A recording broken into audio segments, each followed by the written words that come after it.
Hello, welcome to the Emerging Future Institute. My name is Benjamin James Butler, and I'm joined today by my friend David Passiak, author, innovator, futurist, and many other good things.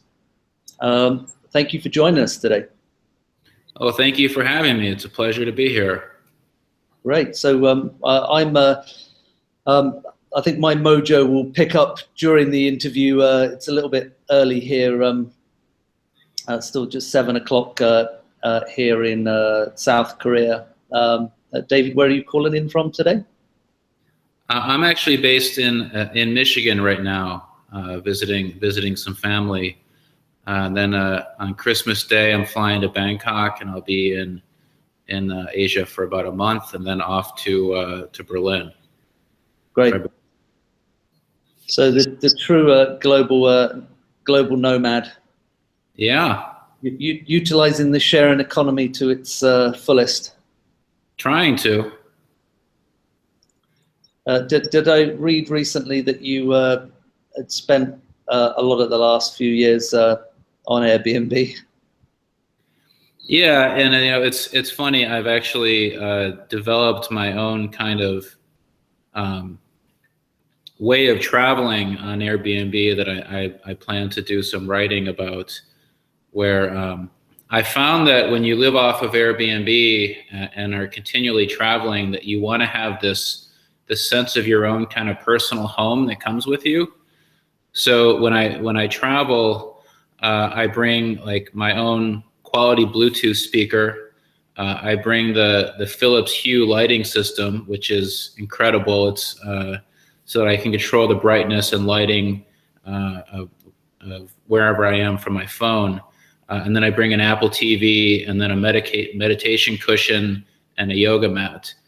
And so I've found that because the fastest way to not feel home in an Airbnb place, a lot of times they'll have cheap, fluorescent lighting or stuff like that. So if you have good quality lighting, good quality music and sound, and then you have, of course, you can stream your media because most places have the flat screen TV.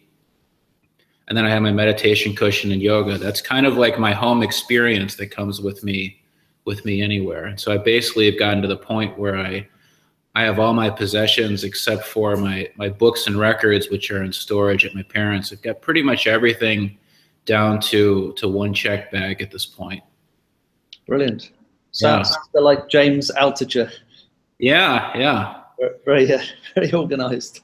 Yeah, and James, I actually interviewed him for my last book, Disruption Revolution. He's a big inspiration. He's also a real character.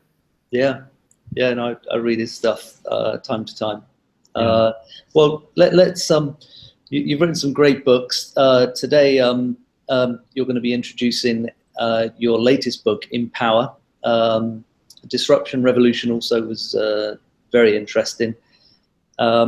But I want to go back one step so people get some context. We have an hour for this interview, so we'll be getting deep into the sharing economy. But first, can you kind of give us a little bit of a background and then what inspired you to write your first book? Sure. So, I mean, I have a little bit of a different background than most people who work in the innovation or collaborative economy space, because I actually started off as an aspiring academic, and I studied. I was a religion scholar, and so I did a BA and then a master's at Arizona State, and went to Princeton for PhD studies. And I looked at how grassroots movements grow and spread. And really kind of these movements of mass awakening or great awakening, looking at like the 60s counterculture and civil rights movements, all the way back to the movements around the abolition of slavery and the movements of kind of the great awakenings that led to the Revolutionary War in the U.S. And so that kind of study of, I studied movements, and then actually the first week of my PhD program at Princeton, the tragic events of 9/11 happened. And so, you can imagine being an hour outside of New York City, and that happening, and starting a PhD program studying religions of the Americas. It was a really kind of interesting, moment for me there. And I found that over the next few years of my program, I was actively going into New York and was involved in the protests leading up to the invasion of Iraq. And I started to see all of these stories emerging online. This was, in the early 2000s when blogging and, MySpace was starting to get popular. And, what would eventually become known as social media. I started seeing all of the sharing and content and stuff online, which was very much disconnected from the storyline that was evolving on TV. And so I had one of these I kind of realized that this was, having studied how movements grow and spread and looking at these communities building online, I started to see that, this is kind of the future and the direction that everything is heading.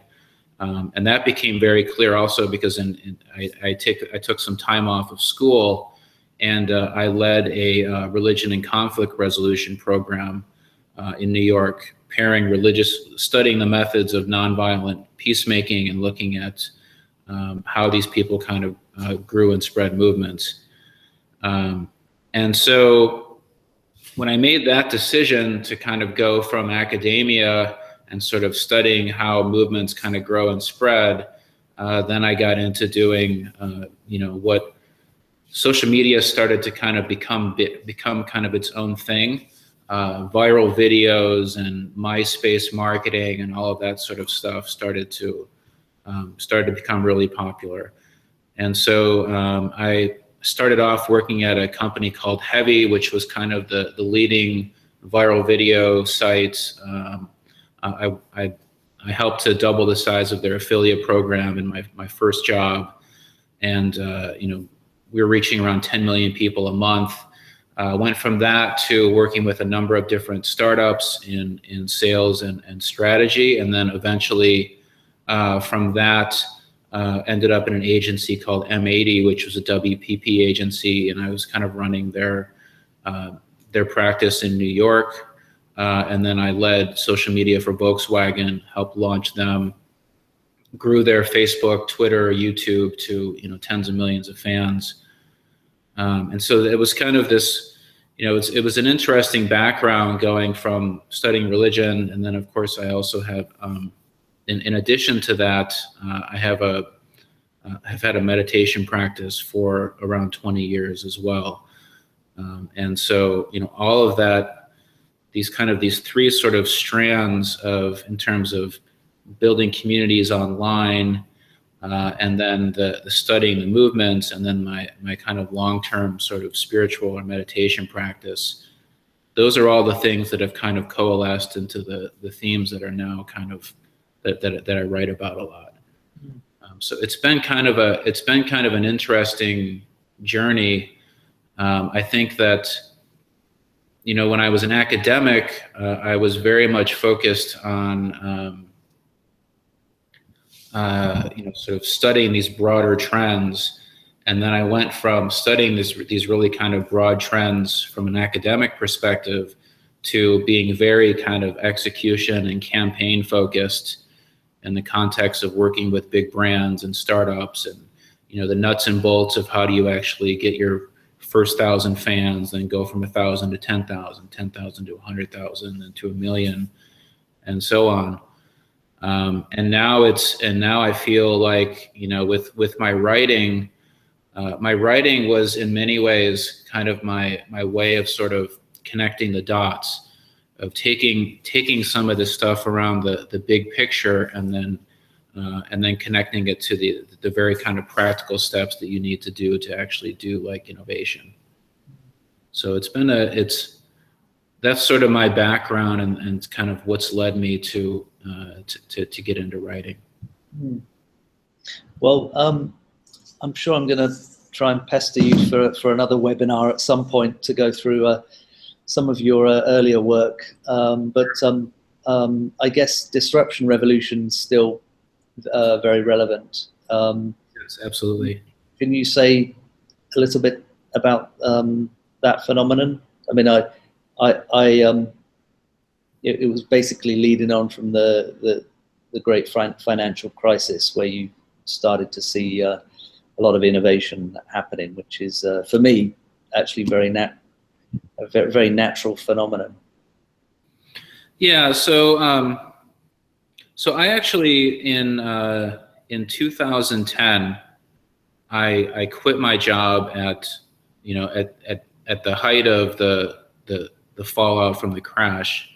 I kind of saw the economic crash as kind of the end of a certain way of overspending and kind of living beyond people's means, and a certain kind of lifestyle that was in many ways accelerated by traditional marketing, because people kind of bought into this idea that they could just live on credit and refinance their homes, and spend 120% of their income because they can just keep doing this year after year.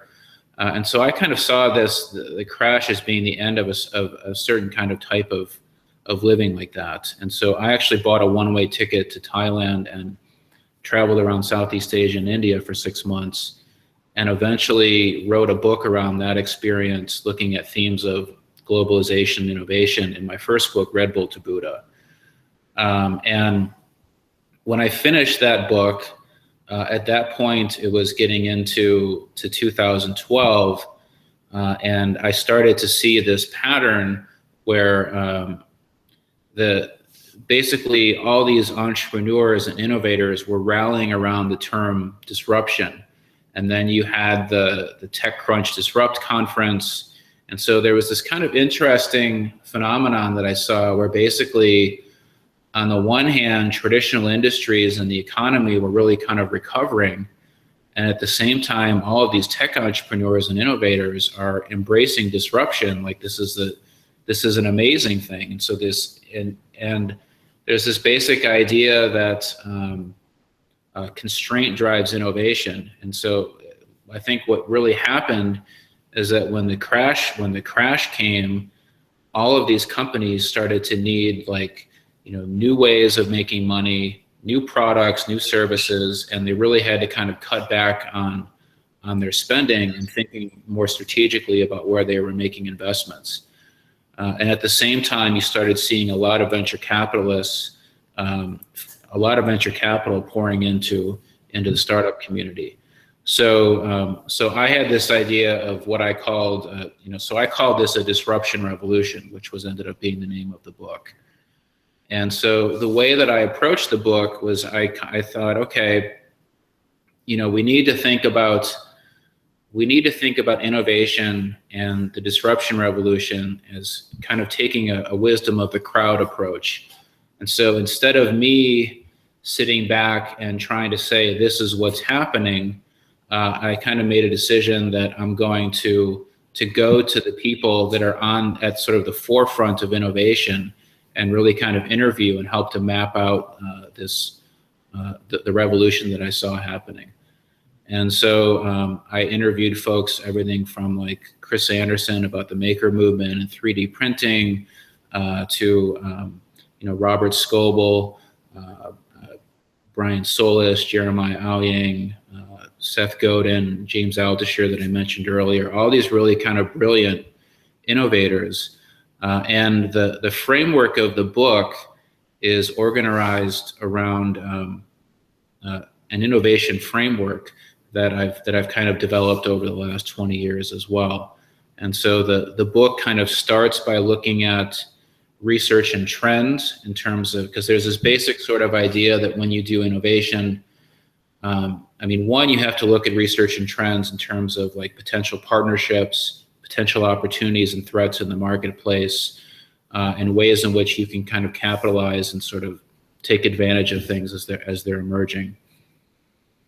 Then there's this basic idea in part two of the framework and of disruption revolution that when everything is constantly changing outside your organization, you need to really kind of figure out what are your core values, your mission, your purpose, the things that are not going to change in the next 3 to 5 years. And so, that's the part where I spoke with like James Altucher about choosing yourself and your what he calls your tuning your idea muscle and constantly coming up with like, new sort of things on a day-to-day basis. And that's where I spoke with Seth Godin as well. And then the third part of the model looks at teams and operations and your relationship with your community or your core audience. And then the last part looks at communications, which for me is often, I think of communications and marketing as basically scalable storytelling. So there's this basic idea that if you're on top of emerging trends and you understand who you are and you have a good kind of efficient relationship with your teams, then your marketing and your content and communications just kind of naturally follows from that, because you're telling a story that's on brand and that's continually kind of up to date with the things that are going on that are most relevant to your audiences. Yeah, great book, and I love the cover. Very kind of Zen-like. Yeah, thank you. I mean, that's a big thing for me is, we have this real aversion in I guess civilization today about recessions, and yet it's a completely natural phenomenon. I'm very influenced by Eastern philosophy, like you, and the yin yang. It's you can't have these kind of cycles in nature without a form of destruction, and yet we don't give. I mean, there are economists out there. There've been famous economists like Schumpeter, who I occasionally talk about, who spoke about creative destruction, but it's really not a popular idea. Our policymakers nowadays are always hell-bent on trying to avoid any pain, and it seems that we create these massive imbalances, and we ultimately end up with more pain.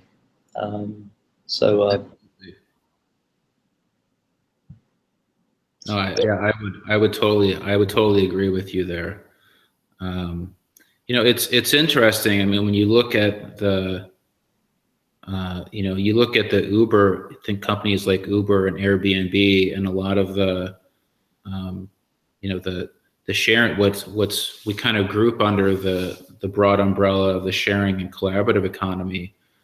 A lot of those companies, those platforms really started by addressing a fundamental need that was created by the crash of the economy and the recession.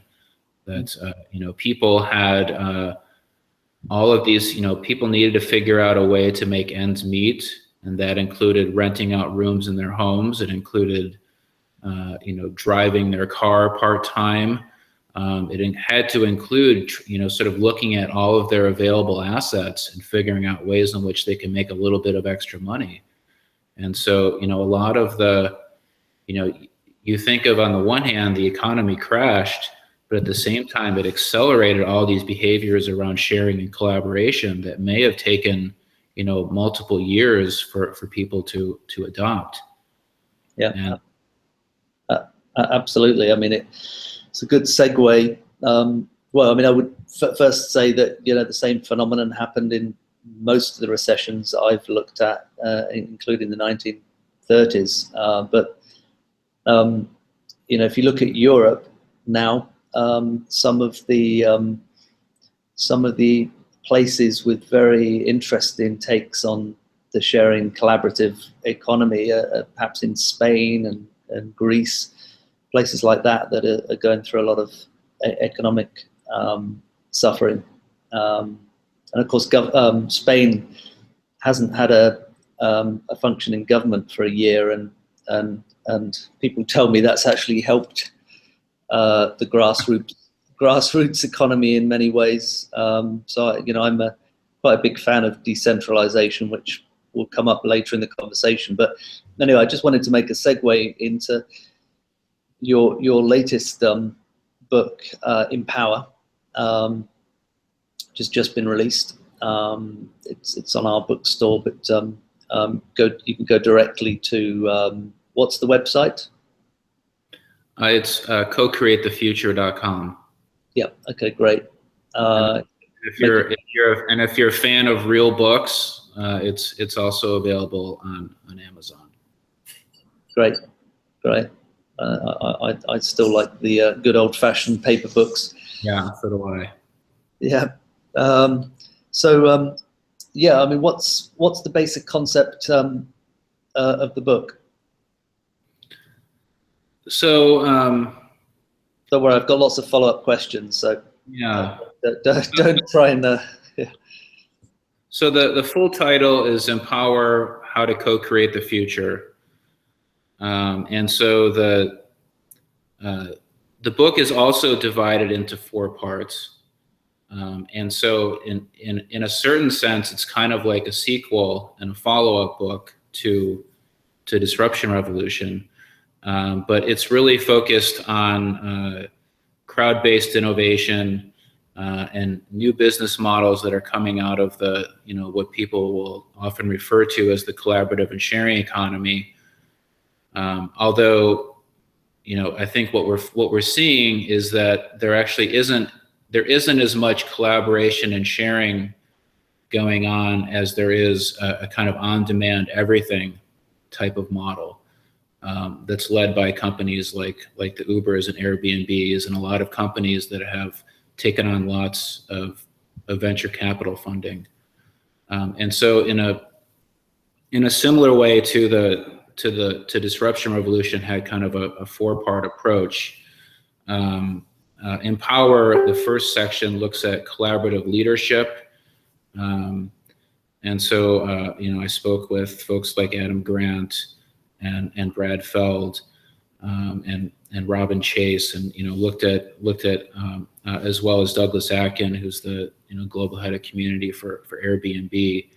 And so the first section looks at the basic idea that collaboration and sharing isn't just the right thing to do, but it's actually a best practice for how to manage and run a company, and looking at the power of networks and relationships. And there's a way in which when people are more giving and sharing in the workplace, they're more open to sharing new ideas. They're more tolerant of risk taking, which encourages them to innovate faster. So there's all these benefits around just people getting along and collaborating and sharing together internally. And then the second part of the book really looks at the power of sharing, and again, looking at things like value sharing and ways in which we might be able to create co-ops and new different types of business models that might emerge out of sharing. And then the third part looks at companies and the crowd, which is really kind of focused on strategies for larger companies in terms of how they can tap into the power of the crowd and build deeper relationships with their customers and their audiences. And then the final section of the book looks at these sort of macroeconomic trends, like the sharing and collaborative economy and the rise of the autonomous world, and Bitcoin and drones and self-driving vehicles and all that sort of stuff. All the sexy stuff.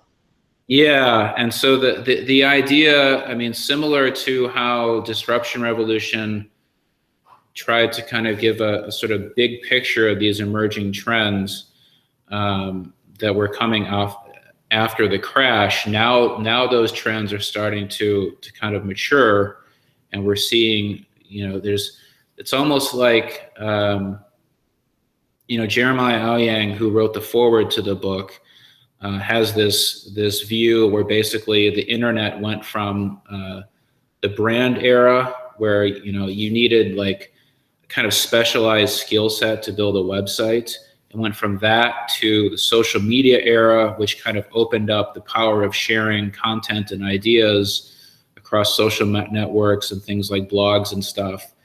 And now what we're seeing with the collaborative economy era is that all of these models, it's like the same models of sharing and collaboration of content are now being layered on top of the real world.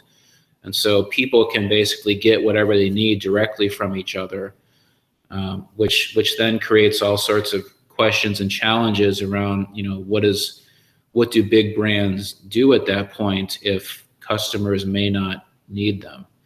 So there's all these kind of interesting, questions and challenges that are arising. And so the idea of Empower is to really kind of help people to understand these trends. But then it also has, it's very kind of an aspirational or mission-driven book, because the vision is that companies and startups and nonprofits and governments should all work together to empower the future of humanity and society. Well, let's try and dig in a little bit. Some Sure. people are confused as to what is the sharing economy, sharing society. A skeptic might say, is it just me sharing my dollars with a California company like Uber? Is it? I guess there are people on this listening with various levels of knowledge. So, what's your kind of concept of the sharing economy? Well, so I would try and take a step back from that and say that basically, innovation kind of happens in bits and spurts. And so a lot of these companies like the Ubers and Airbnb and then Kickstarter and Bitcoin, all of these different platforms, there are tens of thousands of different companies and people around the world that are working on different types of platforms and initiatives that are related to sharing. And so I think what you see is that they're all kind of working on them in isolation from each other. And then slowly people start to say, oh, well, they're sharing and it's impacting the economy. And so it's a sharing economy, or it's the sharing economy movement. It's, some people refer to it as a collaborative economy or the gig economy. There's all these different names. And I think actually, people get too hung up on the names because they're trying to kind of label it as something. But I think actually the term sharing economy becomes very problematic because a lot of the flagship examples of the sharing economy are things like Airbnb or Uber or some of these companies that have taken on massive amounts of venture capital funding. And a lot of people like Antonine Leonard from WeShare, who I interviewed in the book, and Neil Gorenflow and some of the other folks in the book, think that the sharing economy, as we're calling it now, is not the future, because it's unclear how some of these major, huge companies are actually going to get to the point where they can have sustainable business models. And so a lot of people think that, okay, the next evolution of the sharing economy are these decentralized platforms where users and members can actually become owners in the company, similar to like how a co-op might work. But I think that, I would encourage the people who are listening to not so much think about, oh, what is the sharing economy, but think about it more in terms of these like crowd-based innovation models and ways in which there's a more kind of fluid relationship between companies and their members. And I would think about a lot of the interactions that you're already seeing in online communities on like Facebook or Twitter or Instagram or LinkedIn or whatever. Think about how those types of relationships in terms of how you communicate with a brand, those are now extending into the area of products and services. What's a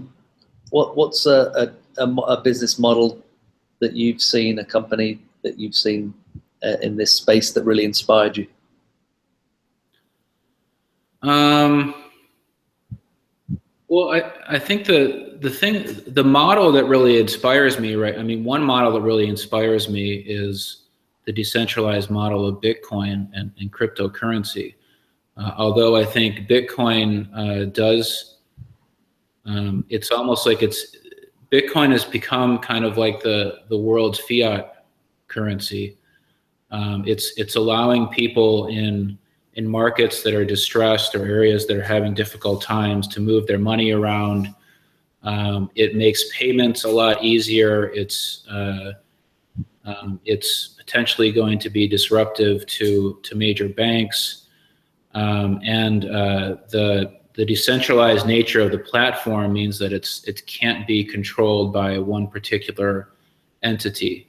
And so I think that one thing that inspires me that I really like is the example of Bitcoin and the possibility of other types of sharing or collaborative business models being built on the blockchain that are similar to that.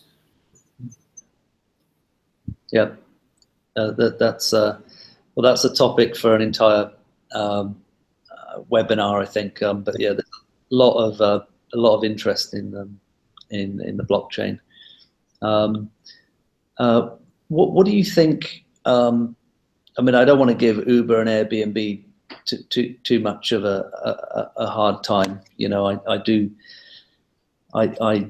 not against the capitalist system. I don't think it's bad for people to necessarily make money.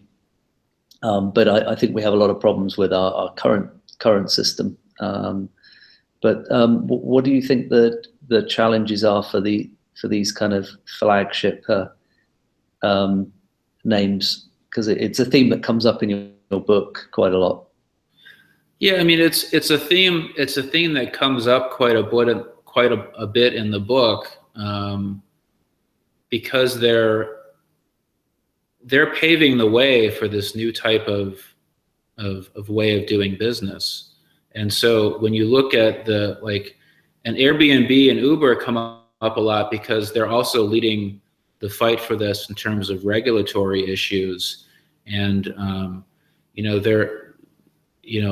I personally am a big fan of both companies, and especially Airbnb. I mean, Airbnb has, for me personally, has just been, I feel like a godsend. I mean, it allows me to travel and to, they have this tagline, "Belong anywhere." And I interviewed Douglas Atkin, their global head of community, who kind of led the whole brand, the brand exercise and the launch of their new brand, and the tagline "Belong anywhere." And they're very much a mission and purpose driven organization. And I think that having companies like them or like Uber out in the world are, I think, the massive scale and massive valuations that they have now.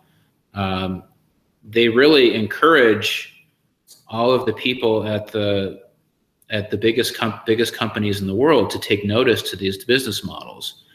And so, I look at these flagship companies and we call them startups, but it's like when a company is worth, $45-50 billion, and, more than many of the automakers, it's hard to really think about them as a startup.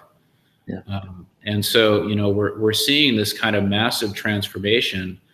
At the same time, the big tension that I talk about and that keeps coming up in the book is, if a company is operating at $1 billion a year loss to keep accelerating growth,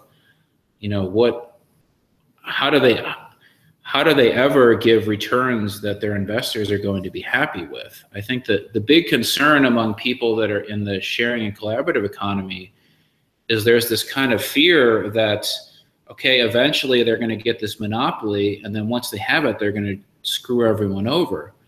I don't think that's going to be possible, because if they do something drastic, then people will just migrate over to any number of competitors.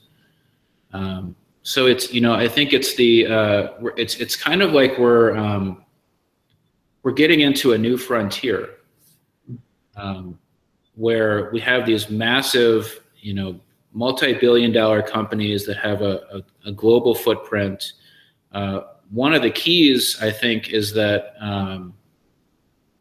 companies like Uber and Airbnb, they provide a tremendous amount of trust. And one of the things that Arun talks about in the book is this idea of a trust infrastructure. And I think that the massive brand building that they've done is also leading the way for this new type of behavior and collaborative business models. Yeah. I mean, trust is an interesting issue. It comes up time and time again. Do you want to say a little bit about how that's evolved? And I think some of the entrepreneurs have been even surprised about that their customers can at times even behave like their employees might have behaved in the past in terms of doing things. I think Zipcar comes to mind. I mean, a very kind of simple story. I mean, this kind of builds upon what I talked about from Jeremiah's model, is that, if you thought about, he had this idea of the internet era or the brand era. And there was this basic idea that brands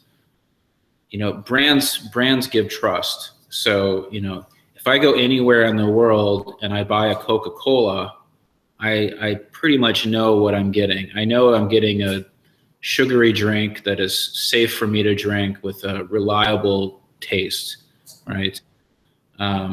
So we place a lot of trust in brands in terms of the standardization of whatever type of product they're offering. And then we started to see that the evolution of brands and trust change with the rise of social media, with things like blogging and Facebook, Twitter, LinkedIn, and so on. And then looking at things like Amazon with their reviews and comments. And so there was a way in which average people like us got to have a say in a brand's reputation. And so there were all these ways in which ratings and comments and this kind of public conversation about brands helped to build this another layer of trust. And at the same time as these social platforms came up, there started to be the rise of what people now refer to as influencers. And so now, if you follow someone on Twitter or Instagram or YouTube, you've come to trust that person's opinion. You trust that person's recommendations. Surveys have shown that people tend to trust recommendations from their friends and family more than anything else. And so now you have this digital layer of trust that is in many ways more important than anything that a brand says. And so a brand manager at a large company now has to think about, okay, how can I co-create things and build trust? How do I kind of let go of a sense of control over my brand because people now own it? I mean, like, for example, one of the things that Airbnb did when they launched the Bello was that they opened up their platform for people to make their own interpretations of what their new logo meant. And they had something like 90 or 100,000 uploads, which is remarkable. I mean, you think of a brand launching and all of these individual people around the world taking their time to create their own interpretation of something and upload it and share it. So there's, the whole trust infrastructure is, it continues to evolve. A lot of people think that, you think of the future of employment, for example, and you think of the shift towards on-demand workers or the gig economy, some people think that you may have a digital ID that follows you everywhere. So, that could eventually radically disrupt LinkedIn, and you could have something that just follows you. So you have reviews from past employers, you have your network, you have all of these things that would help to establish trust whenever you get hired for a job. Certainly with like the Airbnb, for example, now I can go to any country in the world and I can look at reviews and I can immediately have a sense of trust that it's okay to stay in the stranger's home. There's even basic things around trust, like with, I interviewed Robin Chase, who was the co-founder of Zipcar. We take for granted now the idea that you could just go up to a car and rent it without a person from a showroom showing it around. This was actually the biggest obstacle for her in raising money. It wasn't the technology or any of the things that are really hard to do in terms of actually being able to get in a car. It was that investors didn't think that someone would be willing to go and rent a car. They thought that you needed someone there, and actually they are enabled to facilitate the whole transaction and all of the trust without having someone there. So this kind of evolution of trust is really interesting. And it's going to continue to evolve as things get more and more decentralized as well. Yeah, no, I can imagine some of the conversations with investors. It's quite difficult to make that leap unless you actually see it. My first reaction to Airbnb was, oh, what about this? What about that? And it's only when you actually take that leap of faith and try it, you realize, wow, this is phenomenal. I just want to move on. So sure. I don't want people to think that the sharing economy is just about Uber and Airbnb, and I am a big user of these companies. So, let's talk about the sort of soft underbelly of all of this.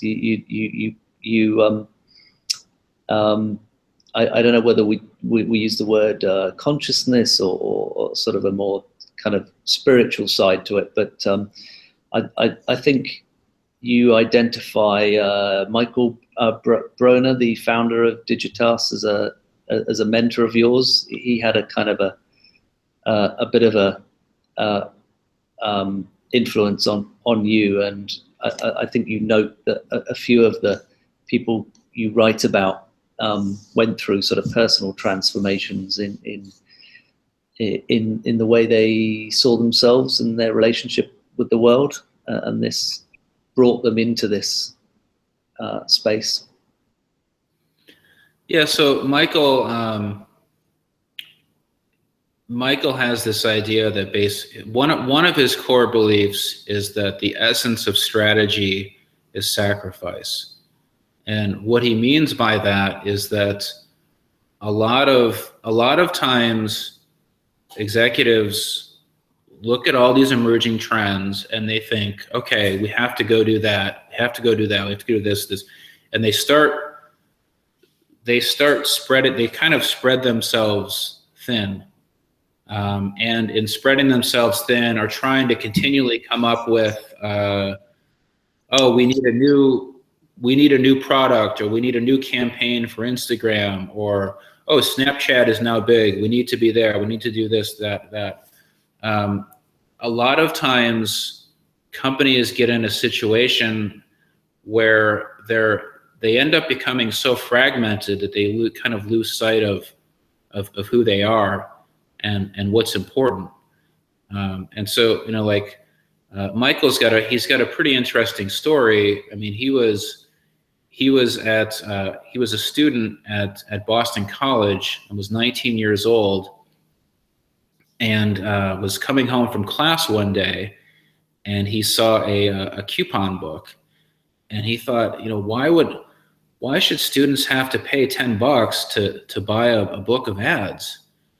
And then he thought, well, I'm a student, I I could, what if I just made these things for free and just gave them away to the other students? And so he went around to the local businesses and got a bunch of people to commit to offers, and then totally, and gave out like 20,000 of these books to all of the students at Boston College, and totally crushed it. And all of the businesses were basically totally overwhelmed.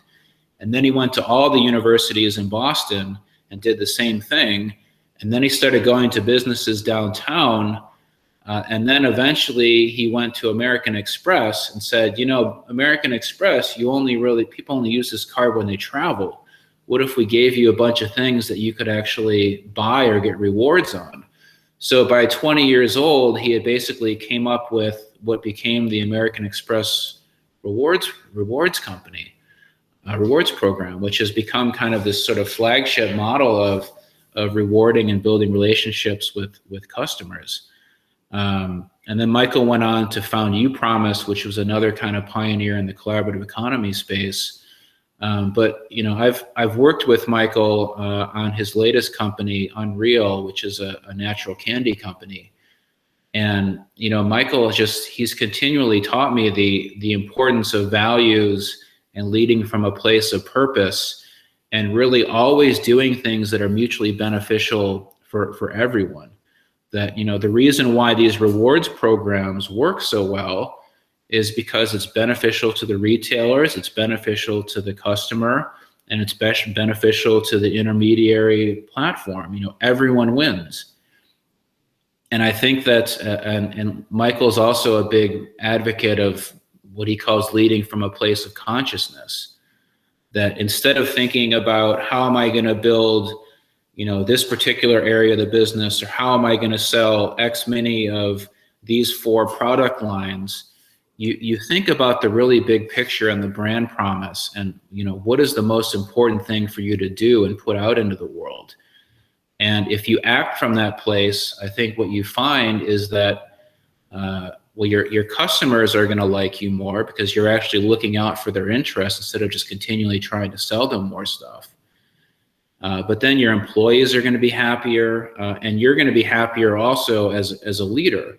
Your employees are going to want to stay. They're more excited about coming to work.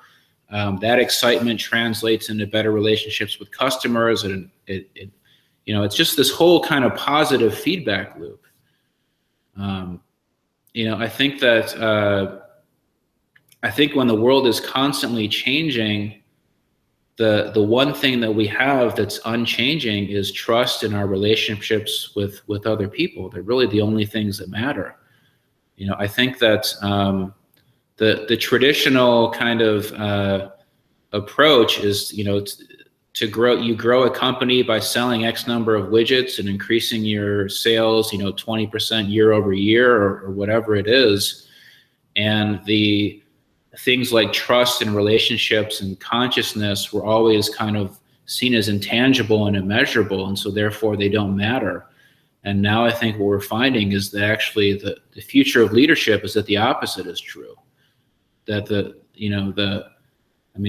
like for example, the companies on the S&P, we've talked about this before, they used to last for 40, 50 years. Now it's like down to 10 years. It's amazing that some of the biggest companies in the world have a shorter lifespan than a dog. Yeah, blows my mind. Yeah. What one part of the book that, for me, leadership, I think the etymology, or one of the etymologies of the word leadership is crossing boundaries. So for me, good leadership requires a lot of inner work, and I'm trying to write a book about how entrepreneurship really relates to that kind of inner outer journey, maybe the hero's journey.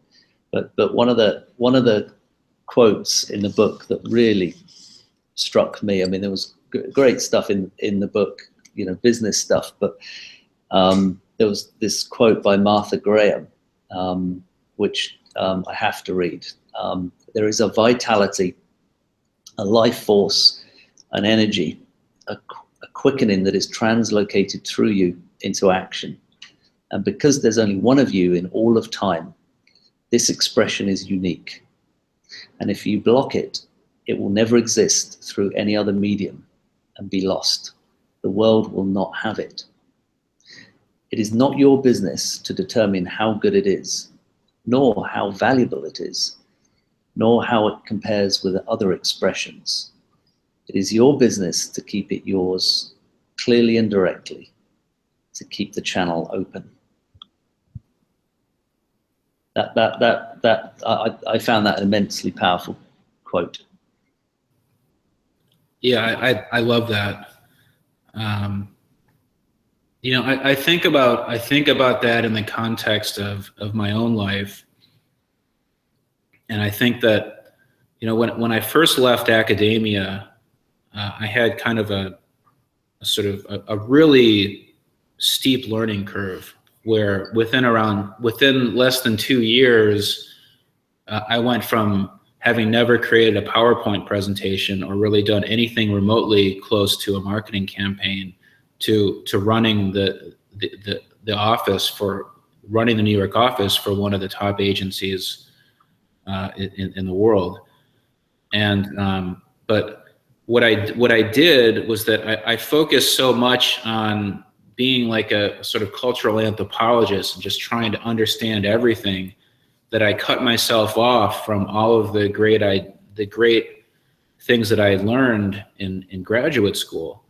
And so a lot of times, like in presentations or in interacting with clients, I never really talked about the things that I was really super passionate about, which were around building movements and consciousness and changes in behavior. I felt like I had to kind of put myself into this box. And then I went from that to thinking, oh, now I've got to be like the innovation guy. And so I've got to put myself into that box.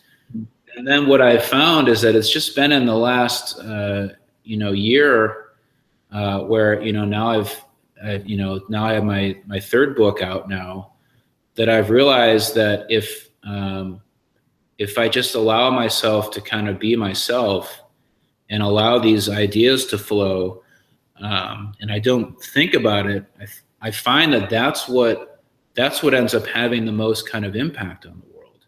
Yeah, it was funny. Sometimes I quote the wisdom of Kung Fu Panda, and I think in the last movie he kept saying, "You've got to be the best you that you can be." Yeah. Well, Brad Feld talks about this in my interview with him. You know, he co-founded Techstars and is one of the leading venture capitalists in the world. I mean, he basically said that when you are fully it's not only a matter of being yourself, it's also being kind of introspective and understanding and really being honest with yourself. That when you're honest with yourself, you develop more authentic relationships with other people, and you actually end up doing more meaningful work. And so a lot of times people think that they should put themselves in this box because it's going to help their career, and they keep comparing themselves to other people, and that's actually what ends up holding you back the most. Yeah. Yes. I totally hear you. The more I think that's why. I think that's why, like, Steve Jobs. You think of like Steve Jobs or Mark Zuckerberg or Einstein. Always kind of wearing the same outfit. There's ways in which you can. There's ways in which you can also engineer your life. So you take away you free up your energy thinking about things like, what do I wear, or basic things. So you allow as much of your energy to flow towards innovation and creativity. Yeah, I used to wonder why, or how on earth could Leonardo da Vinci be an expert in so many different fields, unrelated fields, and over the course of my life, I realized it's actually because he looked at so many different fields that he was a genius. Fritjof Capra, who we spoke with last week on this webinar, actually wrote a book about that. Yeah, all Yeah, things. I know.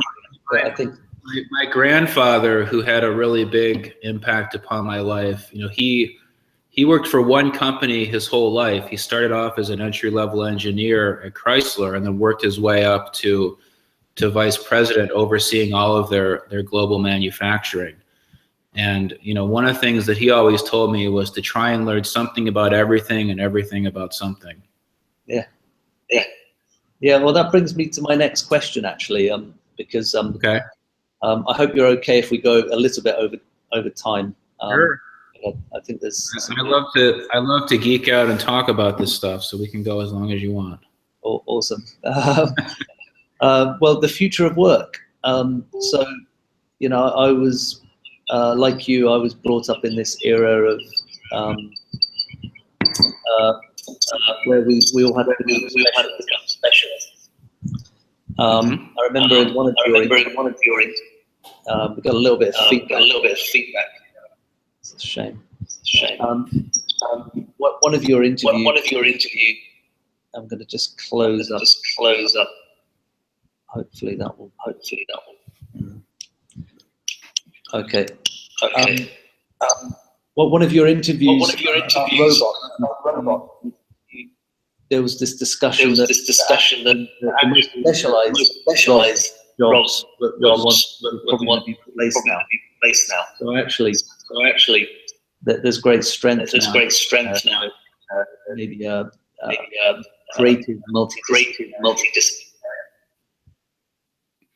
Yeah, I mean, this is the paradox, is that one of the examples that Martin Fortin gives is, like, you think of a radiologist. So a radiologist will 10 years of training, learning how to read X-rays, these types of things, and that is just basic pattern.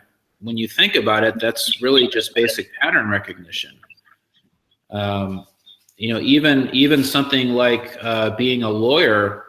A lot of what lawyers do is they compare and contrast the relevancy of different cases. Well, that's also, basic pattern recognition. And so there's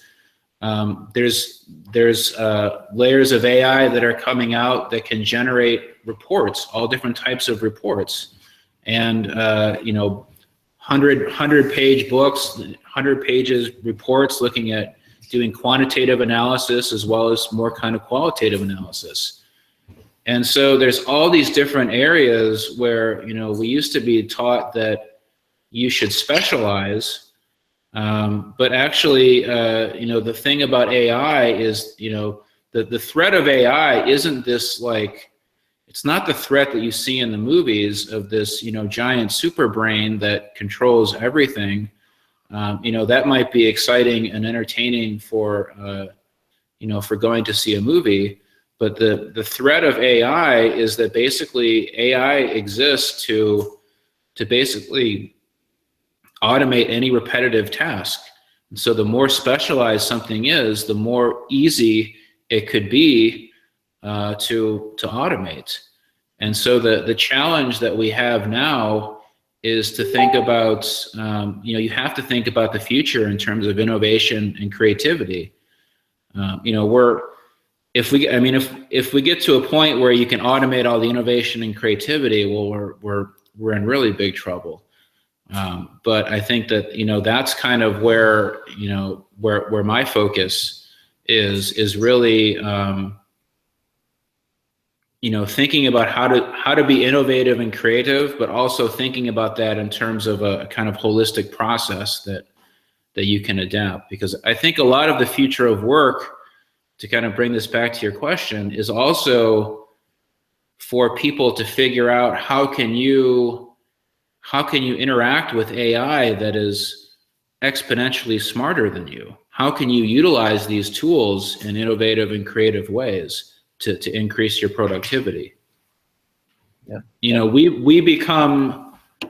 The managers become managers of machines because the machines and the AI exist they exist to be tools. right, to help us. Yeah, I go back and the media like to reduce it to kind of this binary thing, and you know, are the robots going to come in for us, and are we all going to lose our jobs? And I think it's a lot more nuanced than that. It's something I want to write about at the Emerging Future Institute. I've seen some good work on it recently. Yeah, I'm quite optimistic in many ways, and I appreciate the work of Singularity University, Ray Kurzweil, and that, but I really don't see machines overtaking us in terms of creativity. In fact, I got a review copy of a book, Man versus Machine, by a futurist in Switzerland recently, and I'm going to ask him to come on this webinar. But he wrote he wrote something about exponential humanity, which I thought was a very nice touch, and suggests that actually the humanities are going to become really important again. Well, so, I mean, I didn't really touch upon this in the book, but I think that, so if you look, for example, at like Robert Scoble has a new book out called The Fourth Transformation, and his basic. I have to make a plug for that because Robert's coming on this webinar on the 16th of January. So okay. Please tune in for that.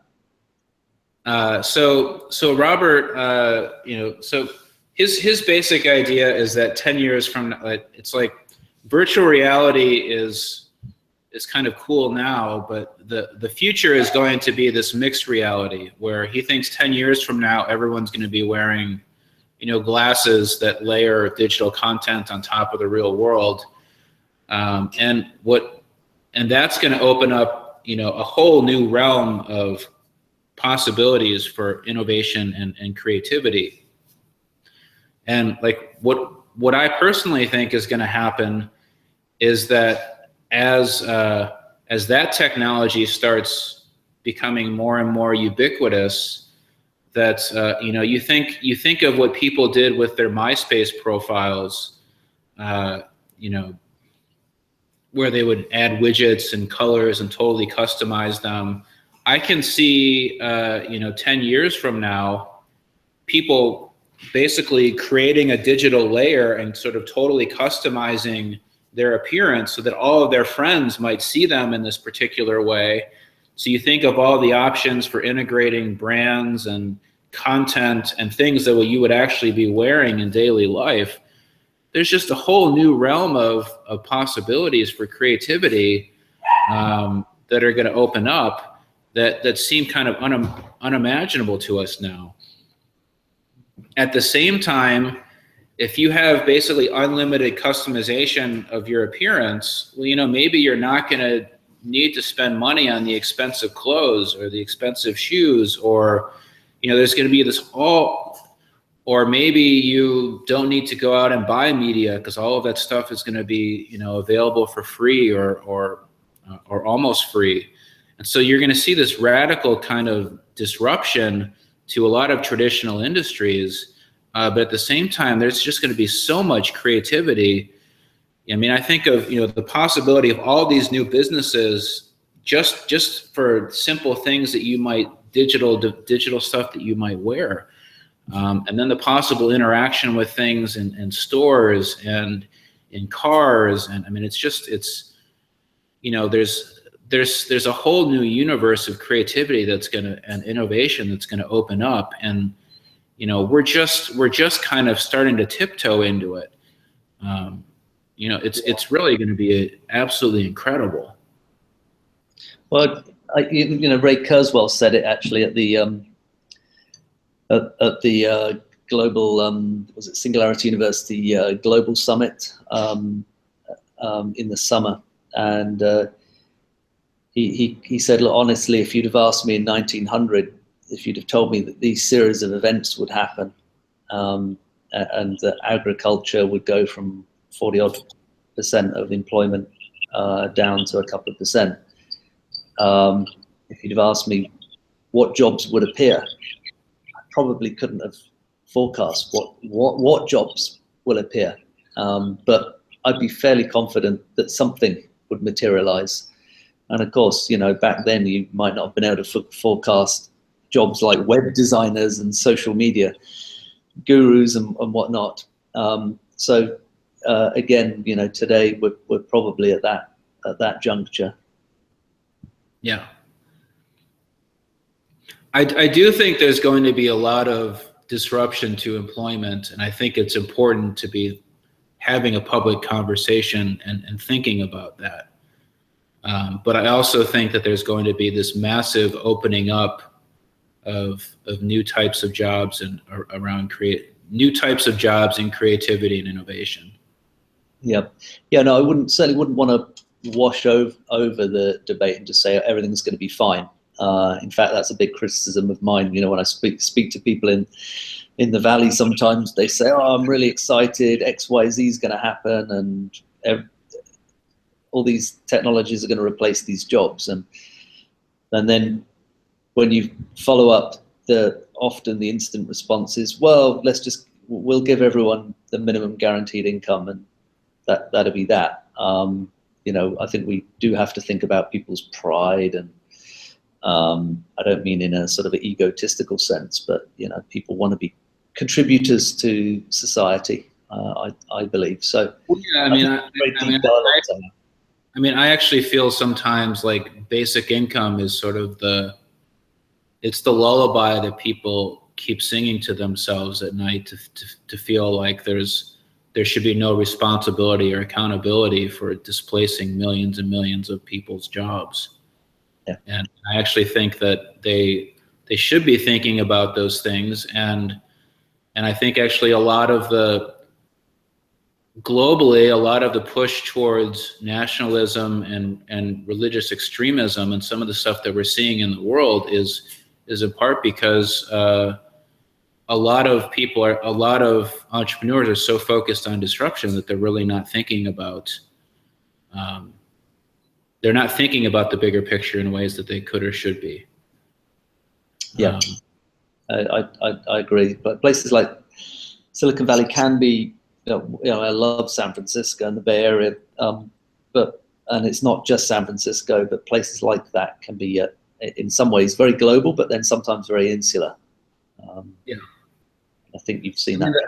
The status quo in Silicon Valley right now is disrupt. Oh, basic income's going to step in. Yeah. It's just it's like basic income is like an engine. It's an engineer's solution to an engineer's problem. Yeah. Good way of putting it. Well, some of the displacement is very forecastable. The long distance truck driving.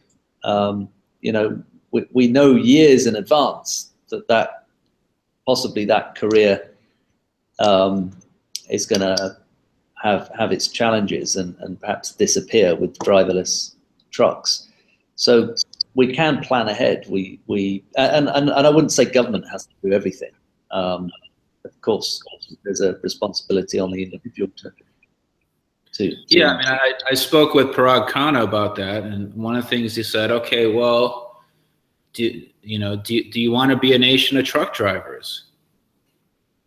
Well, if all of this disruption is coming, then and you don't want to be a nation of truck drivers, then what do you want to be? I mean, like you said, if you can forecast these things, which means you can also plan ahead in terms of job skills training and different types of programs to, so that this transition, which is, I think, to a certain extent inevitable, you can plan ahead to minimize the pain. It doesn't have to be as terrible as everyone talks about or expects it to be. Which is one of the themes behind the book, is that we need to focus on co-creation and empowerment and starting to have this kind of picture around these big issues. Well, that brings me, there's actually a lot more questions I'd like to ask, but I think I don't want to skip this one. There's a phrase somewhere in the book that maybe the communities are becoming the new heroes.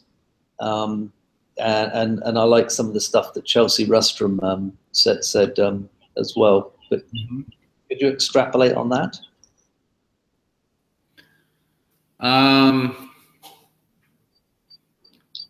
Well, I think that, I mean, we've tended to, like, we've developed this cult of the entrepreneur. And so people always say, oh, you know, someone's going to be the next Steve Jobs or Mark Zuckerberg or Elon Musk or whatever. But I think in the future, when you think about co-creation and collaboration and these different decentralized models built on the blockchain and co-ops and stuff, the hero of the story isn't this individual person that came up with an idea and builds a company. The hero in the story is the whole community that came together on a platform or came together to build a co-op or, you know, whatever it is, that the hero of the story becomes this whole community. It's just a different narrative. I mean, I think that, you know, it's like right now we're trapped in this narrative of focusing on individuals. And even in the case of politics, like, we've become polarized into extremes, and all of a sudden a few people are somehow the voices of everyone that we have to choose from. You know, that's not really the way that things should or could be. I think that, you know, the more that we focus on empowering and enabling people to get what they need and want directly from each other, you know, the more that they become kind of the heroes in the story. There was a nice story about South Korea, actually, where I am now. Yeah. Do you remember that one? I do, yeah. Yeah, Neil Gorenflo, who's the co-founder of Shareable, he talked about this town in South Korea. They came together for one simple problem, and I think it was something like there was to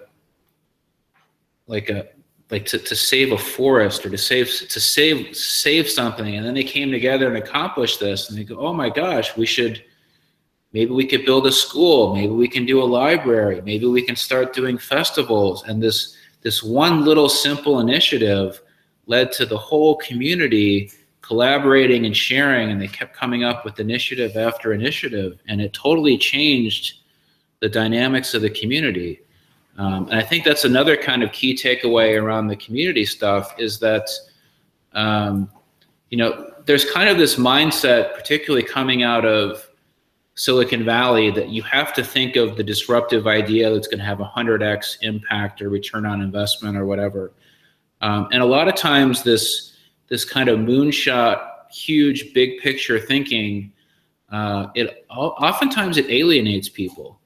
That, you know, maybe a simple thing like a community library or something that's very easy to get started often can be the thing that leads to a whole community to change.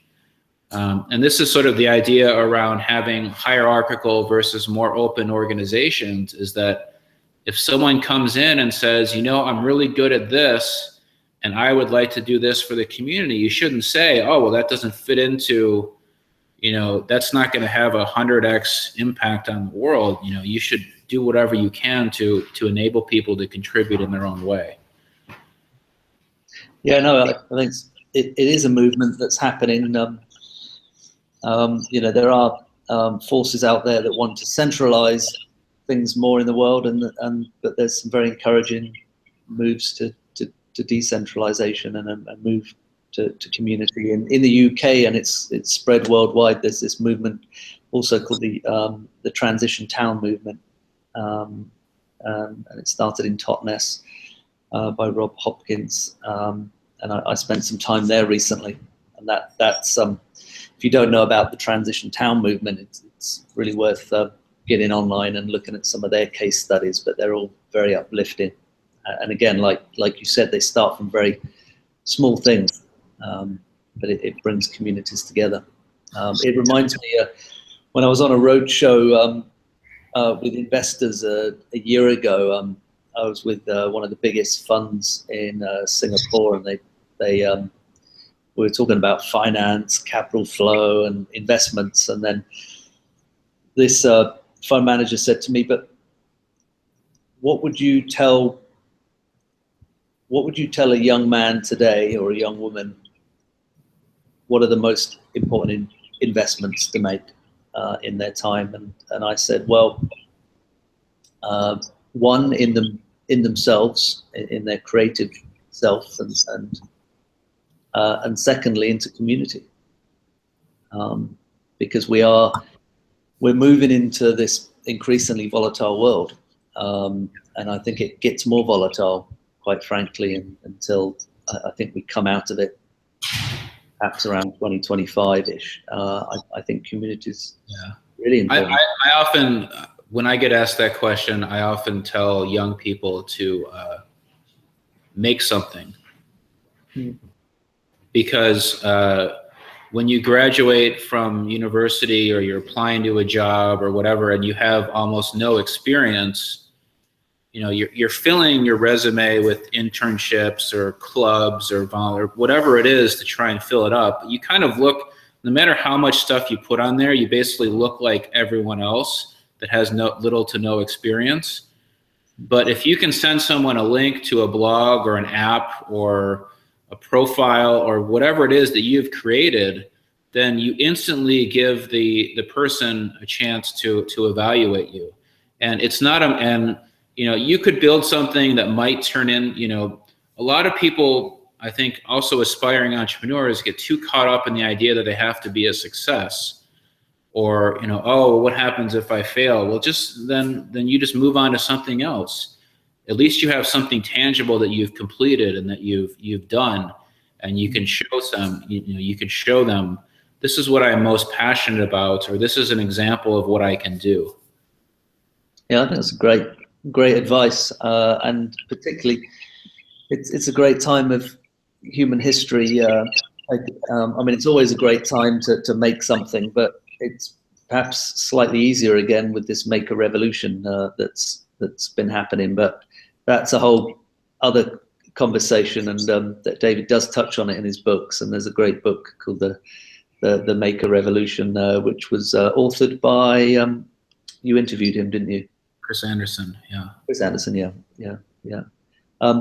Last question. I could go. We could chat for a lot longer, I'm sure. But is this idea of the growth trap? I thought one of the really important interviews in your book was with Douglas Rushkoff, who authored Throwing Rocks at the Google bus, and there's this kind of dialogue about what if a company can only make $2 billion a year, and that's it, or only two, or Joe's Pizza can only make $2 million dollars a year. Why have we created these business models on the premise that things have to keep growing and growing and growing? Yeah, it's a very simple idea that the unlimited growth is not possible, and it's not sustainable. And so, starting from a point where you accept, okay, if unlimited growth is not possible and not sustainable, then how does that impact how I run my organization? A lot of times what you see now is you see companies doing financial engineering and selling off the revenue generating parts of their business, because if they sell off the revenue generating parts and they don't have to deal with the revenue in their accounting, it makes things a lot easier. But if, a related point that Rita McGrath makes, she says, you can't shrink your way to greatness, which I think is just, is simple and brilliant. and this goes back to what we talked about earlier, of the, the average S&P company lasting for, around 10 years now, and for it continuing to go down. That, if you stop thinking about what do I have to do to please my investors and to get the 100x return, or if you stop thinking about, how am I going to hit my quarterly earnings reports or whatever it is, then you start thinking, what is in the long-term best interest for my company or my organization? It's a simple and radical kind of, shift in mindset. One of the things that, Douglas even says, like, what if you started a company because you wanted to own that company? Is that really such a bad thing? To do something that you're super passionate about, that you want to continue to add value to people's lives, is this something that you want to do for the rest of your life? It may not yield the insanely high returns that all investors want, but you don't have to take on those types of investors. You can look for impact investors. You can look for alternative forms of funding. You can look for investors that would be happy with a steady, ongoing return, and getting dividends versus a 100x payout where you basically sell off the company and then someone ruins it. Yeah, I mean, if you look at stock market history, I mean, this isn't so non-mainstream. I mean, Benjamin Graham, some of these, and sort of Warren Buffetts of the world used to invest. They used to look for cheap companies that were paying good dividends. So you didn't necessarily have to have a company. Well, I mean,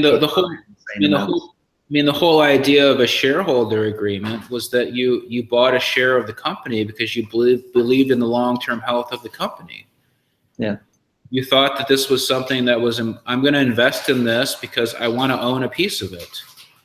I mean, that's, the whole stock market started with this basic idea that, you're making an investment in the long-term health of the company. And because you believe in the company and you think it's going to return on, I'm going to give you money because I think it's going to yield me returns and I believe in what you're doing.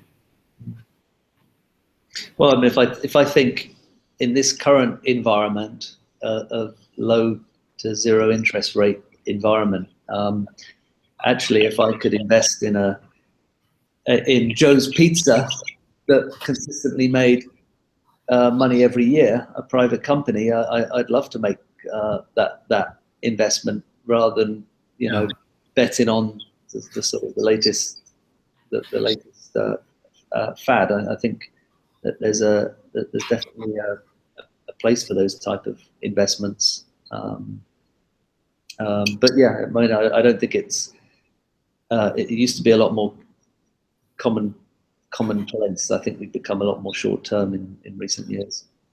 Yeah, I mean, I've kind of taken. I mean, the approach that I've taken in my own career path and what I've been doing, and this is maybe sort of a kind of final point on this, is that I've made a decision that I kind of see that this is the direction, these collaborative and sharing models is kind of the direction that everything is heading.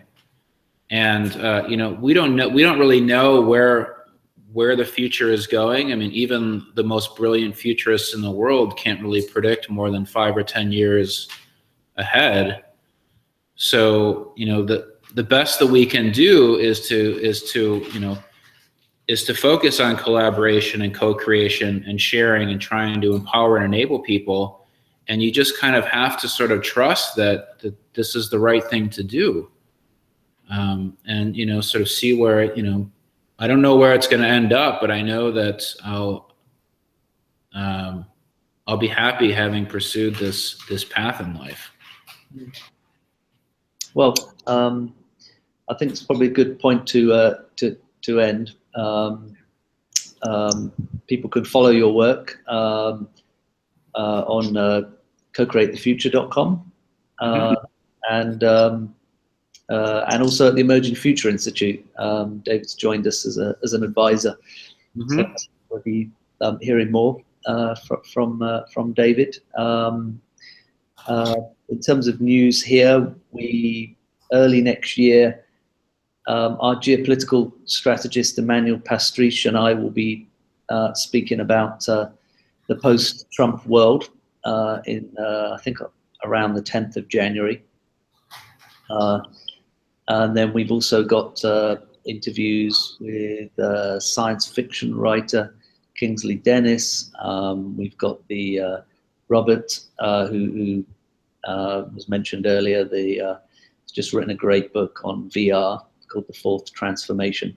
So we've got a good pipeline of interviews coming up, and it's kind of like a holistic approach. We'll end up talking to innovators, scientists, economists, and I recommend you listen to all of them to give you a sort of a wide appraisal of what's happening in the world, and it's just one webinar per week. So please join us, and if you go to our website emergingfuture.com, you can also sign up for free updates, and you won't be bombarded with publicity. And one email per week, maybe two. Yeah, and similarly, my latest book is available by donation and at co-createthefuture.com. And if you download the book, it's the easiest way to keep up with me, because you'll also be subscribed to my e-newsletter. Great. Oh, and I always forget to publicize it, but I also write a subscription-based newsletter about the future, and yeah, hopefully it's useful for any decisions you make in life. We talk a lot about financial markets and investments, but equally it could affect your career choice. It could affect where you send your child to school, where you live, all sorts. So that's called Adventures of a Futurist. So thank you very much for joining us, and I hope we do this again, David. Likewise. Thanks for having me. All right, thank you. Yep, bye-bye.